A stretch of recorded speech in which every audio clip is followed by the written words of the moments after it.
Slurpdy-derp, how's it going, my G's? I wanted to do a super little quick tutorial today.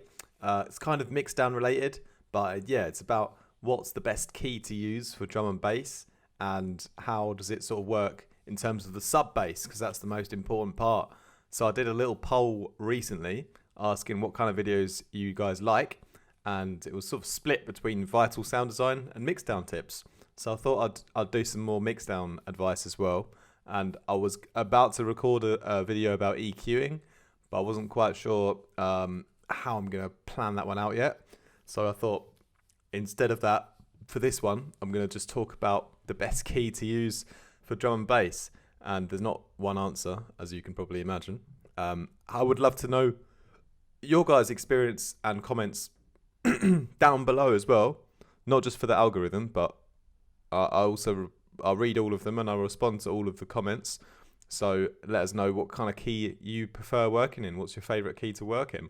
So for me, what I've got here is I've just loaded up a little, a random little break. And I'm going to play along with it with a vital sine wave, just a normal vital sine, basic shapes at -24. Nothing else on it. It's the purest and cleanest sub bass that you can have with no effects.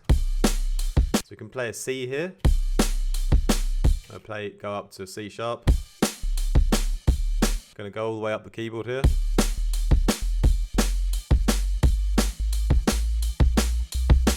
So I've gone from one C at the bottom all the way up to the top. So the bottom C I'm playing here, you can see on span, which is my favourite analyzer, where the sort of peak is.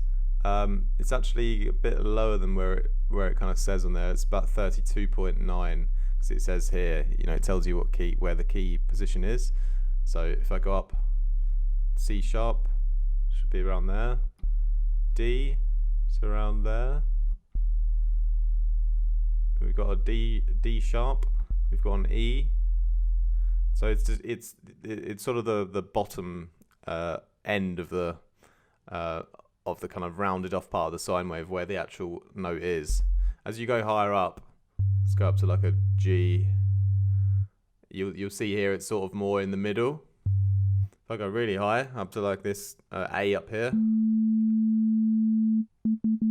you see it's gonna be able to detect it a lot easier. But when it's at the really low notes, it's difficult for the span to detect it because it's a much wider sound. So yeah, you can't always rely exactly on the peak of the display being the actual note. But I'm holding down a C. It's definitely a C. It just happens to be like a bit of a bigger rounded kind of shape. So anyway, that my point being is that this C would be the lowest possible note that I would use. So if I wanted to go lower than that, like a B, then I would be going up higher to the B up here. Okay, so my sort of range, if you're trying to use every single note on the keyboard, C would be the lowest of all of the sub basses that I would use, and that's the C at 33 hertz. Now this C is already going to be pretty low, and in my opinion, it's a little bit too low.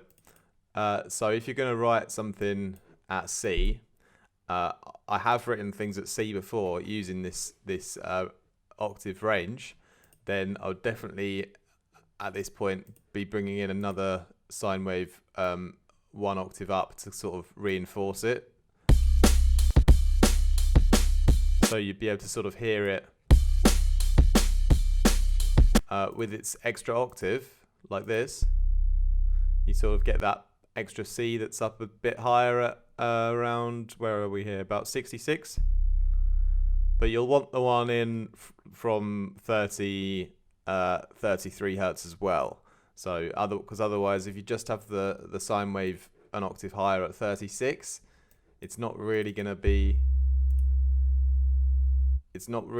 have quite enough low kind of warmth in the sound, in my opinion. So that's why if you're going to use a C, I would suggest using both. but your main one is still your really low one. And then you've got an extra sort of harmonic to help lift up the sub bass in terms of the so you'll be able to hear it better across like all systems and headphones and things. So that's how you deal with the C, but it's not my favorite one to use. I also, one more tip for that is I would rely a bit heavier on a nice fat kick drum to help carry the sub bass through as well, because it's just a difficult key to work in. So you need to do a few things to sort of account for that. If we go up to a C sharp, this one is also, it's kind of similar, but you can kind of get away with it a little bit more. Just having one, it sort of just becomes, it's sort of almost there now for me. But then if we go up one more note to a D, then this would be probably my ideal kind of range starting now. So a lot of more modern tracks are written quite often in D, and you can totally get away with a sub bass at D without any issues at all. And that's going to be playing through at around, where are we? So it's sort of, like I said, it's the sort of bottom part of the sine wave here. It's sort of around 37. So typically in my past, I would always hear the sub bass should be around between 40 and 50 hertz. But obviously it depends what key it is where that's going to be. But yeah, this is at 37, so it's kind of on the lower part, but yeah, you definitely get away with using that. I've written many tracks in D before, and that's absolutely a great note to use if you want a really, really powerful low end. So D is a wicked one for me. And then I think, literally between D and G. So if you're going up to D sharp, up to E, up to F sharp, and up to G, then all of those are great for me. I prefer the lower, I prefer between D and F because it's a little bit more bassy. But I will write a few tracks at F sharp or G as well. And when you start to go up a bit higher here, up to your G sharps and your A, again here you don't really want to be doing the A below, that's a bit too low. So if you're going to write a track at A, you've got to bear in mind that it's not going to have as much sort of bass underneath as you probably want if you want a really warm sound. So many tracks are written in A, and I have written tracks in A as well, and you just have to sort of bear in mind, like, you won't get quite as much sub out of it, but you can still write a great song in A. And I think that you can almost have a bit more room to breathe in your mix down when you're writing it at keys a little higher up. So if you're willing to sacrifice a bit of low end and a bit of bass, you've got a little bit sort of more space in your mix and a little bit less headroom being eaten up by a really, really low sine wave. So in that way, A can be quite a nice place to write songs that are maybe a little bit more musically focused and not super just focused on how much bass you can possibly get. So A is definitely still a great place to write songs. And then when I go up to sort of A sharp and B, typically don't really do too much in those ranges because it's just kind of a bit of an awkward area. But it's sort of the sort of key that I might occasionally play up to if I was doing a sort of melody in my bass, you know. So I might go up to a B. And that brings me on to my last point of this video, which is how do you structure your bass if you're writing, let's say you're writing in G, but then you want to like go up to D, which would be 1, 2, 3, 4, 5, 6, 7. You want to like go up 7 semitones in your sort of main bass hook up to a D. What I would do is I would actually I'd go down to the D in my sub, and I'd go up to the D in like my mid bass or whatever instrument is the kind of lead element. So I'd go, if it wanted to go up to from G up to D, because this is then the next octave range up from the kind of the range that we're dealing with, I'd bring it down here.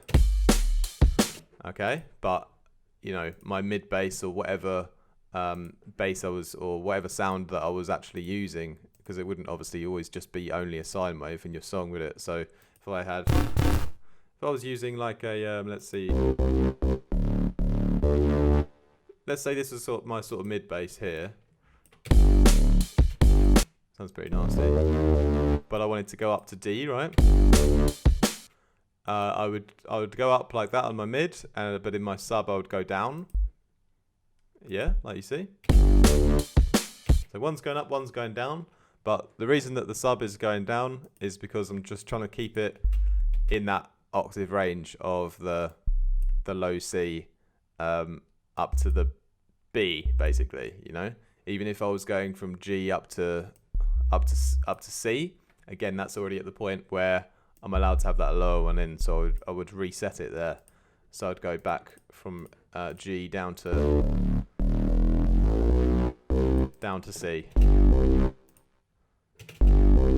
Okay, so with sub bass, it's always in that range, and yeah, the lowest possible one for me is that low C and like 33 hertz, and then going up to the B, which is if you take a look at that, so we're all absolutely clear. Yeah, going up to that B at around 62. That's the absolute highest point for my sine wave. Okay, and anything higher than that, I'd be reverting back down here again and keeping it low. And, you know, other instruments can go higher if they want, but the sub will always remain in that range. That's it. Okay, so hopefully it's all kind of making sense. Again, this is just my method. I'm not saying that it's the one and only way to write music. That's just the method that I've used when deciding what key to use for tracks and how to arrange the sub bass for them. So just to recap, the low C at sort of 33 hertz is the absolute lowest I would ever go with the sub bass, and in that same octave going up to the B is the highest I would go. And then anything that wanted to go higher than that, I would be, like I said, dropping it back down again in the sub, but going up in the mid bass or the pad or the lead or whatever. And if I had to pick a key to really work in, it would be between D, probably between D and F, to be fair. Potentially going up to G sometimes. And like I said, I have written songs in A, but this is just the ideal if you're starting a new song and you have endless possibilities of what sounds you're going to use, but you're able to sort of pick the key. I'd pick between D and F. So D, D sharp, E, or F. I'd pick one of those if I was just starting something from scratch, because that would be the best range where you get the most sort of balanced sub bass power. But if you've got like a vocal or something that's sort of pitched higher at A, then I'd write the track in A. I wouldn't sort of pitch the vocal down or something. It's just if you could choose, I would choose D, D sharp, E, or F. Okay, so hopefully that helps some of you guys out. And yeah, hope you enjoyed the mixdown tip. Let me know down below what your favourite key to write a track is in. Peace out, my G's. Much love.